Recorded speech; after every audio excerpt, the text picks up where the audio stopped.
ননদের বিয়ের তোড়জোড় চলছে জোর কদমে। এখন ধরতে গেলে প্রত্যেক দিনই সান্ত্বনা ভীষণ ব্যস্ত। দুদিন ছাড়া ছাড়াই পাত্রপক্ষের আনাগোনা। যা মনে হচ্ছে যে কোনো উপায়েই এই বছরই মেয়েকে একটা সুপাত্রে 4 হাত এক করবেন শ্বশুর মশাই। ননদ সুন্দরী, উচ্চশিক্ষিতা, পেশায় স্কুল শিক্ষিকা, এক কথায় ভালো। যারা দেখতে আসছে তারাও উপযুক্ত। সান্ত্বনা বিধবা 2 বছর হলো। এক সড়ক দুর্ঘটনায় হঠাৎ কেমন জীবনটা পরিবর্তন হয়ে গেছে। সেদিন থেকে সান্ত্বনা আজও নিজেকে সান্ত্বনা দেওয়ার ভাষা খুঁজে পাচ্ছে না।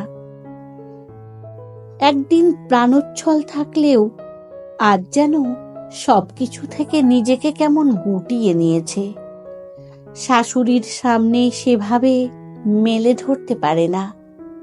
মনে মনে সব সময় সংশয়, অনুশোচনা। যদিও তারও একটা কারণ আছে বটে। বিয়ের সময় তারও একটা রাশিচক্রের দোষ পাওয়া গিয়েছিল। এই নিয়ে পিসি শাশুড়ি বিয়েতে অমত করলেও শ্বশুর মশাই নির্দ্বিধায় স্বাগত জানিয়েছেন। তারপর স্বামীর এভাবে চলে যাওয়া, তা নিয়ে শ্বশুর বাড়ির কেউ মুখ ফুটে কিছু না বললেও নিজের কাছে নিজে যেন সব সময় অপরাধী এমন একটা ভাব। নিজের ননদের দেখাশোনার পাত্রপক্ষের সামনে উপস্থিত থাকা সান্ত্বনার একদমই ভালো লাগে না।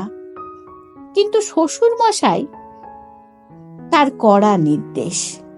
বৌমাই যেন নিজের হাতে অতিথিদের চা জল খাবারটা পরিবেশন করে।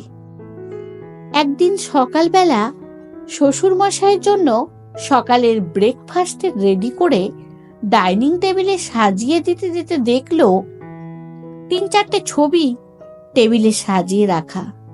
মনে মনে ভাবছিল হয়তো এই ছবিগুলোর মধ্যেই কাউকে ননদের জন্য পছন্দ করেছেন।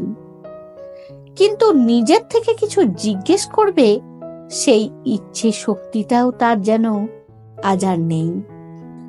কেমন যেন অগোছালো আনমনা। শুধুমাত্র নিজের বেডরুম, এটুকু সীমার মধ্যেই নিজেকে আটকে রেখেছে। আর বাপের বাড়ি বলতে বাবা মা। খুব সচ্ছল পরিবার নয়। গত বছর ভাইয়ের বিয়ে হয়েছে। এখন সেও নিজের সংসার নিয়ে ব্যস্ত। সাধারণত যেমনটা হয়ে থাকে এই আর কি। বাবা মা মাঝে মাঝে ফোন করে খোঁজ খবর নেন। ব্রেকফাস্টটা শেষ করে শ্বশুরমশাই বৌমাকে কাছে ডাকলেন। ছবিগুলো হাত দিয়ে বললেন, দেখ তো মা, কাকে তোর পছন্দ। তার সঙ্গে পাত্রের পেশা থেকে পরিবারের সব কিছু সম্পর্কেই বললেন, ঠিক যেমনটা সে ভেবেছিল। কিন্তু এরপরেই ভাবনাটা আর মিলল না। হঠাৎ বলে বসলেন, আমি কিন্তু তোর বিয়ের কথাই ভাবছি। সান্ত্বনা অবাক। কিছু বলতে যাবে তার আগেই শ্বশুরমশাই বললেন, সিদ্ধান্তটা হয়তো আমাদের সকলের কাছে খুব কঠিন। 5 জনে 5 কথা হয়তো বলবে। ছেলে মারা গেছে, তাই যে কোনো উপায়ে বৌমার দায়িত্ব ঝেড়ে ফেলা। হয়তো তোকে নিয়েও নানান কথা বলবে। কিন্তু আমিও সব ভাবছি না। আমি ভাবছি আমরা বুড়ো বুড়ি চোখ বোঝার আগে আমাদের 2 মেয়েকে সুখী দেখে যেতে চাই। এবারে তুই যাকে পছন্দ করবি তার সাথে আবার বসে কথা এগোবো। ভালো করে ভেবে দেখ মা। সান্ত্বনা কি ভাববে সেটা তার ভাবনা, কিন্তু আমি ভাবছি এটা কি বাস্তবে হয় নাকি শুধুই একটি লেখা।